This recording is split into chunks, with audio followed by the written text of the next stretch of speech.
નમસ્કાર, જીટીપીએલ જૂનાગઢ ન્યૂઝમાં આપનું સ્વાગત છે। જોઈએ આજના મુખ્ય સમાચાર।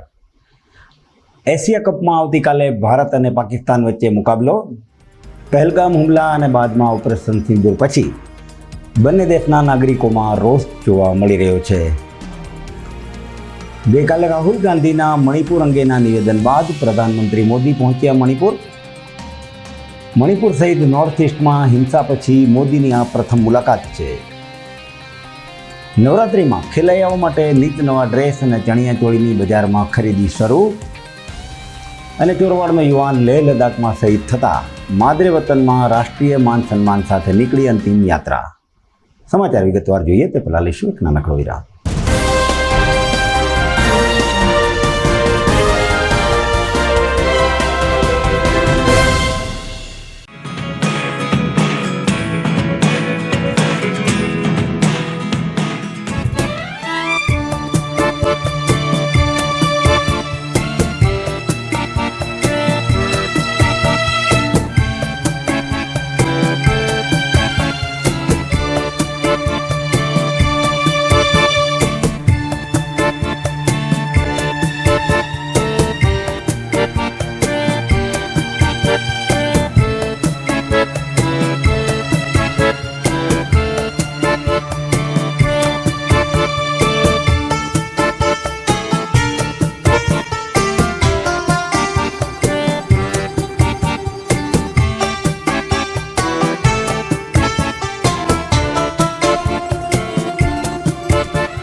अम्बे की गूंज उठती हवा में, मैं हूँ रघुवंशी उत्सव हर सांस में।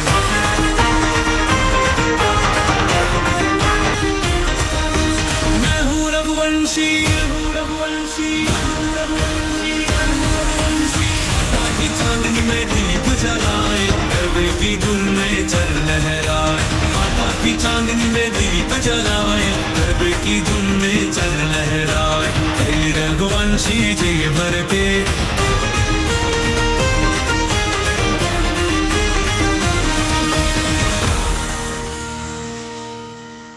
Good morning. This is Junagadh.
હવે જોઈએ સમાચાર વિગતવાર.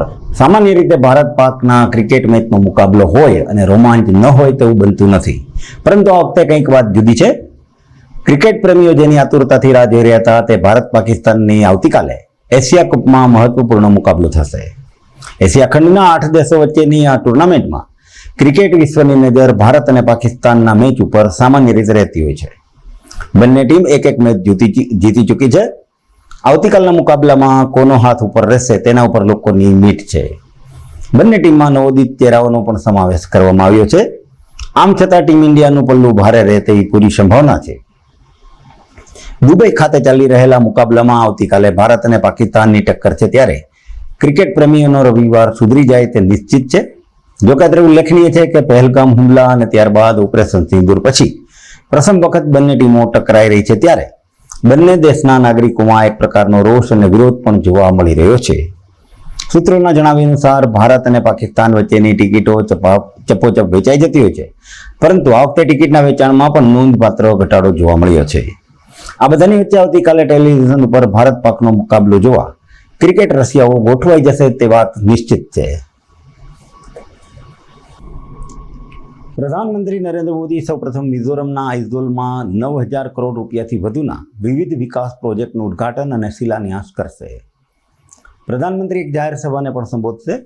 ત્યારબાદ પ્રધાનમંત્રી મણિપુરમાં 8,500 કરોડ રૂપિયાથી વધુ વિકાસ પ્રોજેક્ટનું ઉદ્ઘાટન અને શિલાન્યાસ વિધિ કરશે.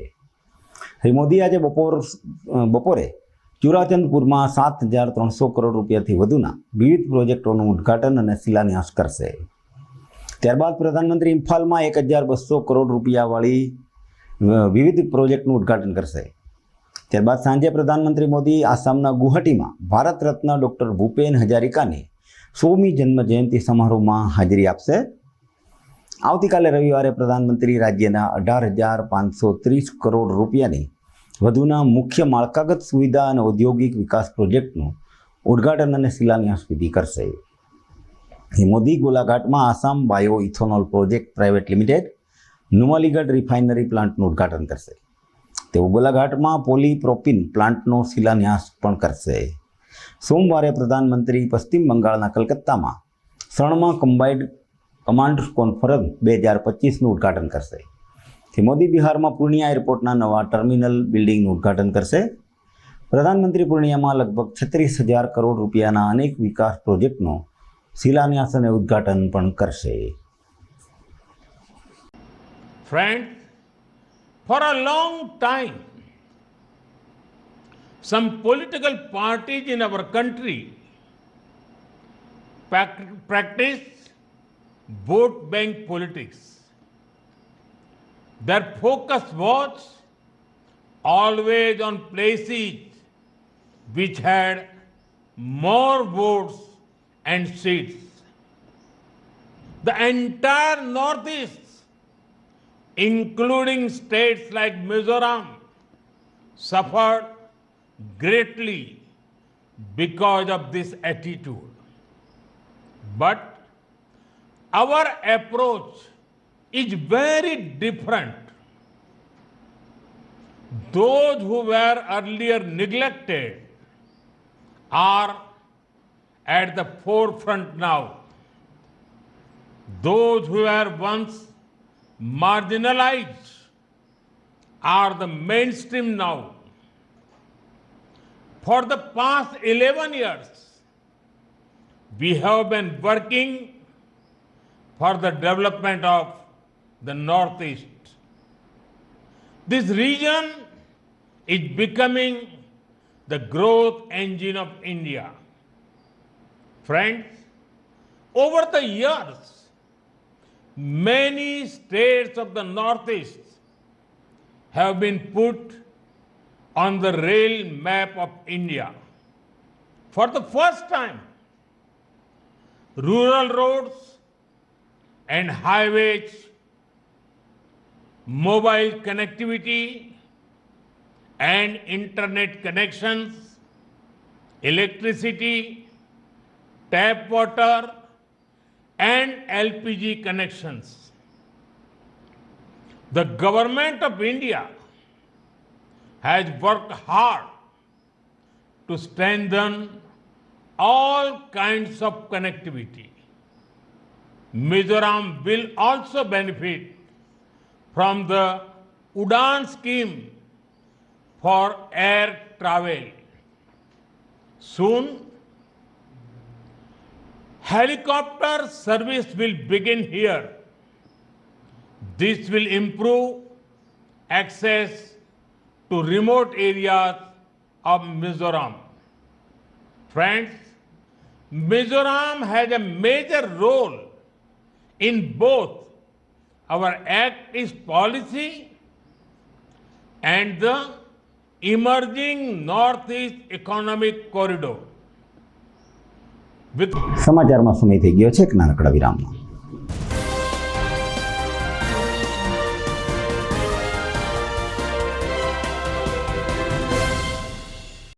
અભિનંદન વેવાય. એ આજનો દિવસ આપણા માટે ખૂબ શુભ છે, કેમ કે તમારી દીકરી નિશા અને મારા દીકરા સંજુના લગ્નની તારીખ નક્કી થઈ ગઈ ને. હાજી હાજી. પપ્પા, લગ્નની તારીખ તો નક્કી થઈ ગઈ, પણ લગ્ન માટેની જ્વેલરીઓ? સંજુ બેટા, તારા દાદાજીના વખતથી ચોકસી હીરાલાલ મકનજીની જૂની પેઢી છે ને, એની સાથે આપણો વર્ષો જૂનો ઘરોબો છે, જે અત્યારે જય ભવાની જ્વેલર્સના નામે ફેમસ છે બેટા. જય ભવાની જ્વેલર્સ મતલબ ચોકસી બજાર જુનાગઢ? તમે પણ જય ભવાની જ્વેલર્સ સાથે? અમે ભલે રાજકોટના હોઈએ, પરંતુ જય ભવાની જ્વેલર્સ સાથે અમારો પરિવાર પણ વર્ષોથી સંકળાયેલો છે, જ્યાં છેતરાવાની કોઈ શક્યતા જ નથી. આને કહેવાય સોનામાં સુગંધ ભળી. વાવ બેટા, ચાલો આપણે સૌ જઈએ જય ભવાની જ્વેલર્સના શોરૂમ પર. તમે લોકો જઈ આવો, હું રસોઈ બનાવી રાખું. લક્ષ્મી, આપણા દીકરાના લગ્નમાં થોડા દાગીના તારા માટે થઈ જાય. હે ચાલો મમ્મી. ચાલો ચાલ બેટા.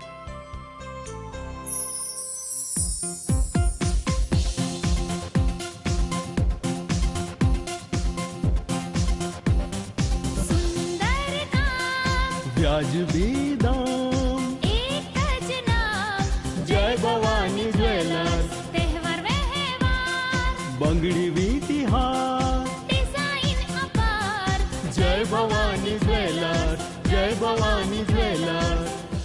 એક્સક્લુઝિવ દાગીના ખરીદવા માટે વિશ્વાસપાત્ર એક જ નામ, જય ભવાની જ્વેલર્સ, ચોકસી બજાર, જુનાગઢ.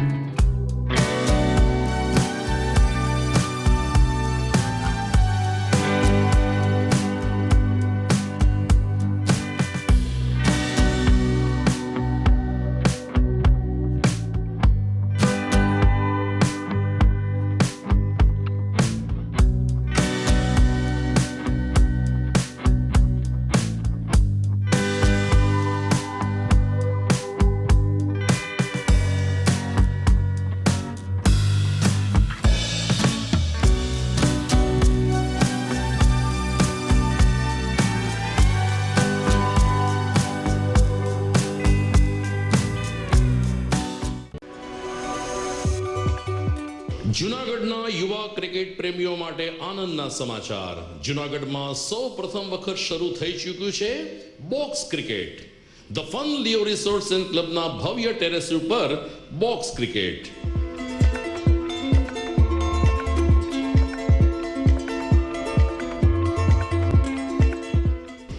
બોક્સ ક્રિકેટ નોંધી લેશો સમય સવારે 6 થી બપોરે 12 અને સાંજે 6 થી રાત્રિના 12. વ્યવસાયકારો નોકરિયાત વર્ગ માટે ખાસ રાત્રિનો સમય પણ શરૂ કરવામાં આવ્યો છે. એક વખત અચૂક રમો બોક્સ ક્રિકેટ. યુવા ક્રિકેટરોને ઉત્તેજન આપતા the fun Leo resorts and ક્લબના આ નવતર અભિગમમાં જોડાઓ અને બોક્સ ક્રિકેટનો આનંદ માણો. વિશેષ માહિતી અને રજીસ્ટ્રેશન માટે સંપર્ક 0285 2658 444.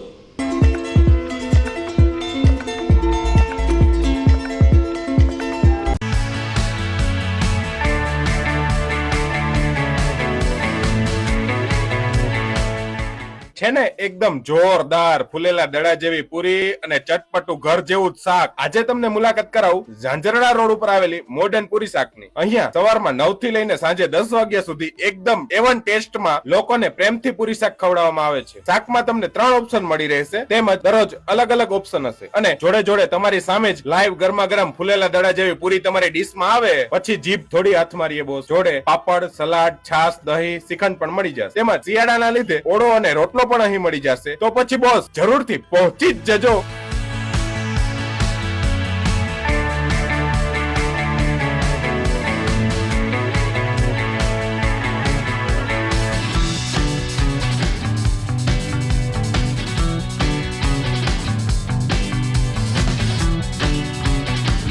મોડર્ન પૂરી શાક. એડ્રેસ સિદ્ધનાથ મહાદેવ મંદિરની આગળ, બાબા કોમ્પ્લેક્સ સામે, Zanzarda road, Junagadh. Mobile number 9979384445.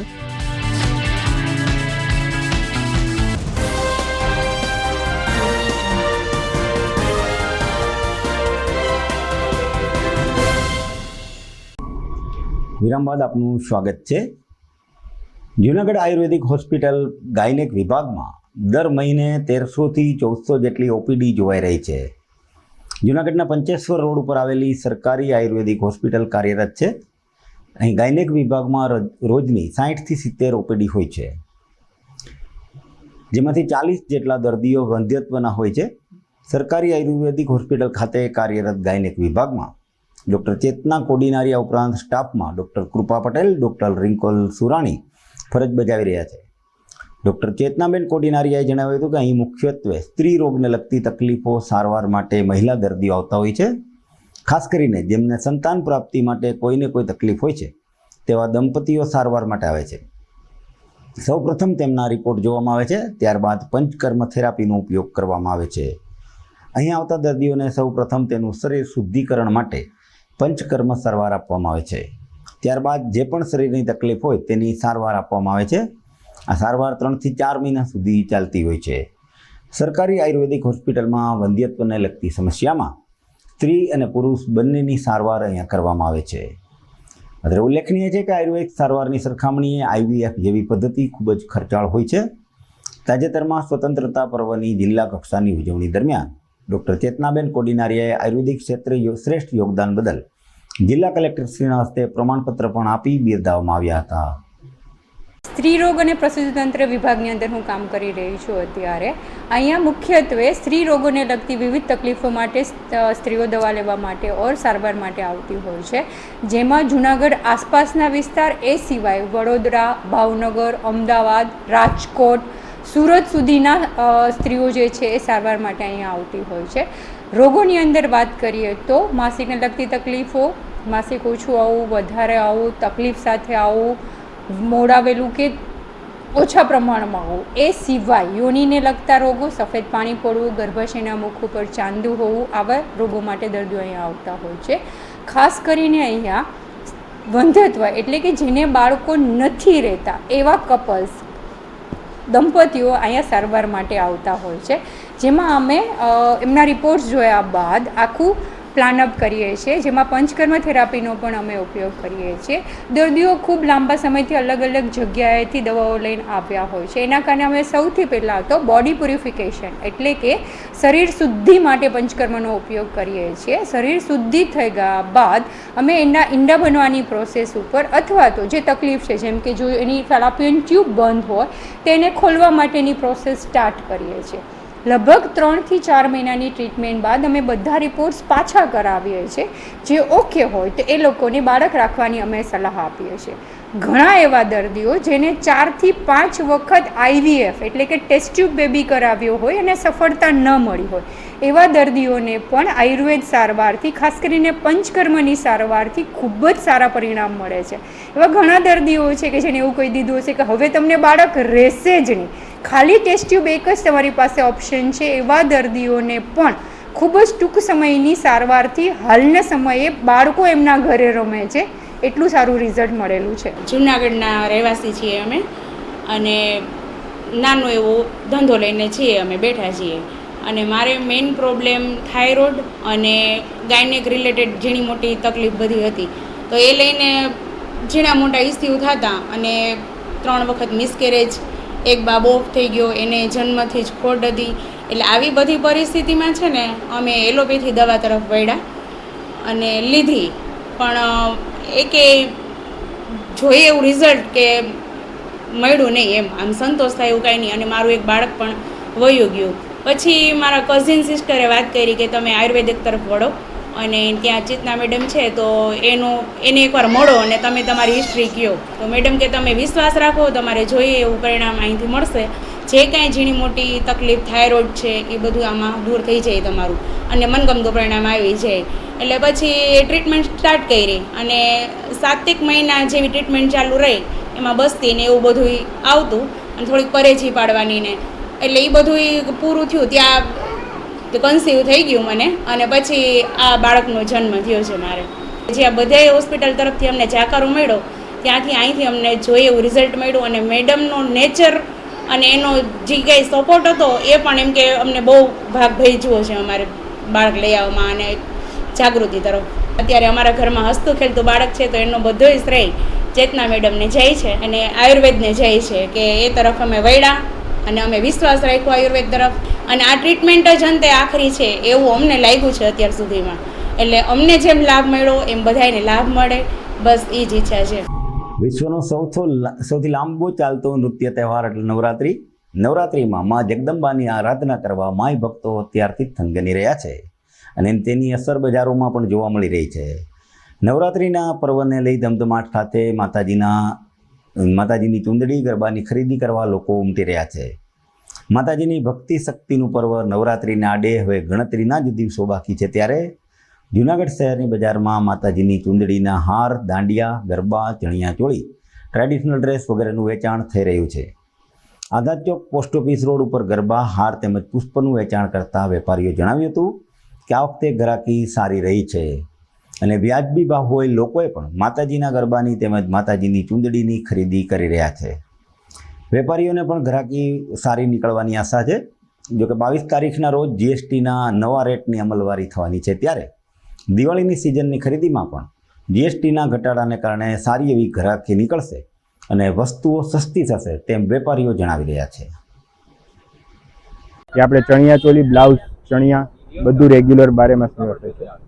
અને જીએસટીનો ભાવ વધારો જે ઘટશે 22 સપ્ટેમ્બરથી તેનો લાભ દિવાળીમાં બધાને ચોક્કસ મળવાનો છે. કારણ કે જીએસટી જે 12% હતો એ આખો ઘટી અને 5%ના સ્લેબમાં, એનાથી ફાયદો ઘણો છે. જે 12% કેન્સલ થઈ ગયો. નવરાત્રી આવી છે તો નવરાત્રીના જીએસટીમાં કોઈ ફાયદો નહીં મળે કારણ કે 22 સપ્ટેમ્બરથી ભાવ ઘટાડો છે. એટલે નવરાત્રીની સિઝન છે તો રેગ્યુલર જ રહેવાની છે. જે ગયા વર્ષે હતી એ જ સિઝન ચાલુ છે અને ગ્રાહકનો રિસ્પોન્સ પણ સારો છે અને એ કોઈ પ્રોબ્લેમ નથી. નવરાત્રીનો સિઝન સારી છે અત્યારે. નવરાત્રીને હવે ટૂંક સમયે દિવસો ઓછા બાકી છે જેનો લાભ અત્યારે ગ્રાહકને મળે છે. સમાચારમાં ફરીથી સમય થઈ ગયો છે વિરામનો.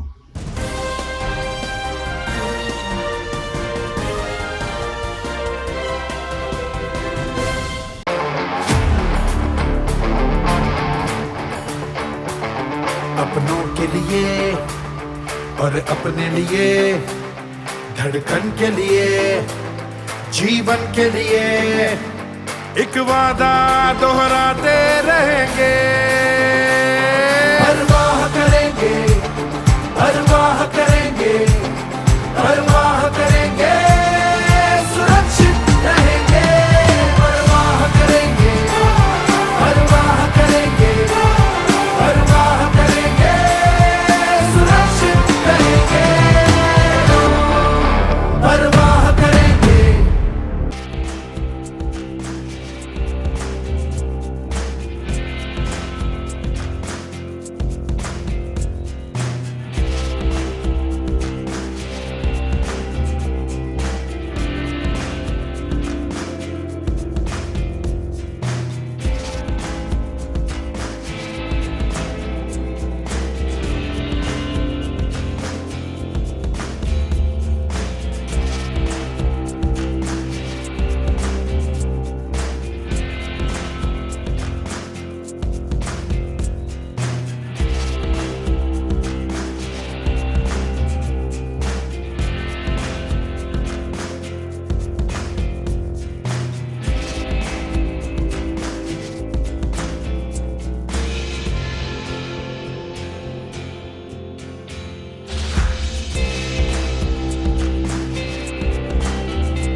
ઘર લગ્ન માટે તૈયાર છે.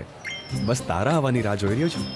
નવું ફર્નિચર, નવું ટીવી, નવો કેબલ. કેબલ? આજના જમાનામાં કેબલ? ખૂબ જ સરળ પરિવાર છે. જ્યારે આ છે તો બીજા કઈની શું જરૂર? જ્યારે આ છે તો બીજા કઈની શું જરૂરત છે? GTPL ઓફર કરે છે HD પિક્ચર ક્વોલિટી અને GTPL ની 24/7 ગ્રાહક સપોર્ટ. આ તે જમાનાનું નહીં, આ જમાનાનું કનેક્શન છે. કાલે લગન કરી લઈએ.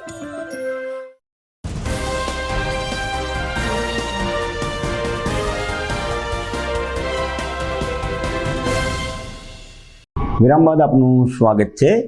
જૂનાગઢ જિલ્લાના માળિયા તાલુકાના ચોરવાડ ખાતે લેહ લદ્દાખના બરફના તોફાનમાં ચોરવાડનો જવાન શહીદ થતાં ગમગીની છવાઈ હતી. શહીદ જવાનના પાર્થિવ દેહને વતનમાં લાવવામાં આવતા સમગ્ર વિસ્તાર શોકમગ્ન બની ગયો હતો.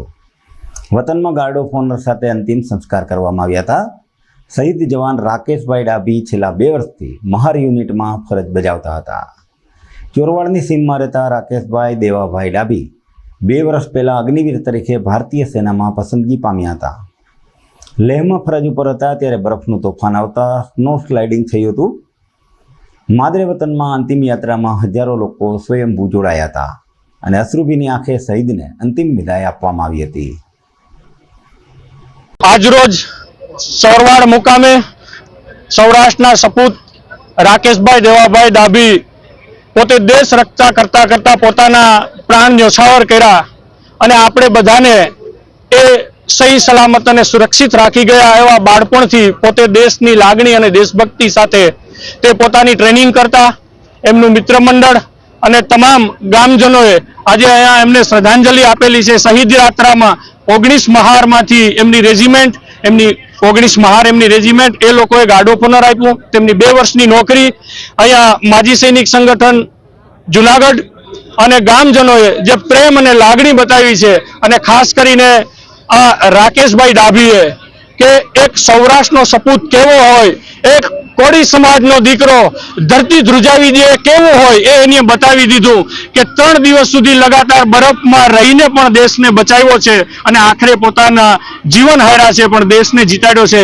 એવા રાકેશભાઈને અહીંયા શ્રદ્ધાંજલિ આપી છે, તો આપણે સૌ એને શ્રદ્ધાંજલિ આપીએ છીએ. જય હિન્દ, જય ભારત. આજરોજ ચોરવાડ ગામ મુકામે ચોરવાડ ગામનો વતની અને ચોરવાડ ગામનો દીકરો જે સિયાચીન બોર્ડર ઉપર માં ભારતીની રક્ષા કાજે ફરજ નિભાવી રહ્યો હતો તે સિયાચીન બોર્ડરે શહીદ થયો છે અને તેનો આજે અંતિમ યાત્રા હતી. હજારોની સંખ્યામાં લોકો ચોરવાડ અને આજુબાજુ ગામના લોકો જોડાણા હતા અને પૂર્વ સૈનિકો, હાલના સૈનિકો પણ આમાં જોડાયા હતા. અને જેવી રીતે લોકો ચોરવાડને વિરેન્દ્રભાઈ શાહના નામથી, ધીરુભાઈ અંબાણીના નામથી યાદ કરે છે, એવી રીતે સદીઓ સુધી રાકેશની શહીદીને પણ લોકો હંમેશા યાદ રાખે. સ્વરક્ષણ સ્વ બચાવ માટે જરૂરી એવું કરાટે બેલ્ટના વિદ્યાર્થીઓનો પદવીદાન સમારંભ યોજાયો હતો. વાડોકાઈ કરાટે ઇન્ડિયા દ્વારા તારીખ 1 સપ્ટેમ્બર 2025 સોમવારના દિવસે રાજ શાખા રાઇફલ ક્લબ જૂનાગઢ ખાતે કરાટે બેલ્ટના પરીક્ષાના વિદ્યાર્થીઓ માટે પદવીદાન સમારોહનું આયોજન કરાયું હતું. જેમાં 29 વિદ્યાર્થીઓ ઉત્તીર્ણ થયા હતા, જે પૈકી જ્યોતિરાજસિંહ જાડેજાએ 10 વર્ષના અથાગ પરિશ્રમ પછી બ્લેક બેલ્ટની ગૌરવવંતી સિદ્ધિ પ્રાપ્ત કરી હતી. વર્ષોની મહેનત પછી પણ શારીરિક અને માનસિક રીતે થકવી નાખતી આ પરીક્ષામાં ખૂબ ઓછા લોકો ઉત્તીર્ણ થતા હોય છે. આ તકે કોચ હિરેન ખૂટીએ ખેલાડીઓને અભિનંદન પાઠવ્યા હતા. જય ભારત મિત્રો, મારું નામ છે જ્યોતિરાદિત્યસિંહ જાડેજા. હું 2016થી એટલે કે 9 વર્ષથી રાજશાખા રાઇફલ ક્લબમાં વાડોકાઈ કરાટે પ્રેક્ટિસ કરું છું. પણ થોડાક સમય પહેલાં મારે 10મું ધોરણ આવી ગયું હતું એટલે મેં કરાટે કરવાનું બંધ કર્યું હતું. પણ એના લીધે મારી કંઈ ફિઝિકલ એક્ટિવિટી નહોતી થતી કે કંઈ એક્સરસાઇઝ નહોતી થતી. તો મને હમણાં થોડાક સમય પહેલાં વિચાર આવ્યો કે મારે ફરીથી કરાટે ચાલુ કરી દેવું જોઈએ. અમે કરાટે મૂક્યું હતું ત્યારે હું બ્લેક બેલ્ટથી 1 જ બેલ્ટ દૂર હતો. એટલે મેં હમણાં થોડાક સમય પહેલાં કરાટે પાછું ચાલુ કર્યું અને બ્લેક બેલ્ટની એક્ઝામ પણ આપી અને તેમાં પાસ પણ થયો. સમાચારના અંતમાં જોઈએ મુખ્ય સમાચાર ફરી એકવાર. એશિયા કપમાં આવતીકાલે ભારત અને પાકિસ્તાન વચ્ચે મુકાબલો. પહેલગામ હુમલા અને બાદમાં ઓપરેશન સિંદૂર પછી બંને દેશના નાગરિકોમાં રોષ જોવા મળી રહ્યો છે. ગઈકાલે રાહુલ ગાંધીના મણિપુર અંગેના નિવેદન બાદ પ્રધાનમંત્રી મોદી પહોંચ્યા મણિપુર. મણિપુર સહિત નોર્થ ઇસ્ટમાં હિંસા પછી મોદીની આ પ્રથમ મુલાકાત છે. નવરાત્રિમાં ખેલૈયાઓ માટે નીત નવા ડ્રેસ અને ચણિયાચોળીની બજારમાં ખરીદી શરૂ. અને ચોરવાડનો યુવાન લેહ લદ્દાખમાં શહીદ થતા માદરે વતનમાં રાષ્ટ્રીય માન સન્માન સાથે નીકળી અંતિમ યાત્રા. આ સાથે આજના સમાચાર અહીંયા પૂરા થાય છે. અમને રજા આપશો. નમસ્કાર.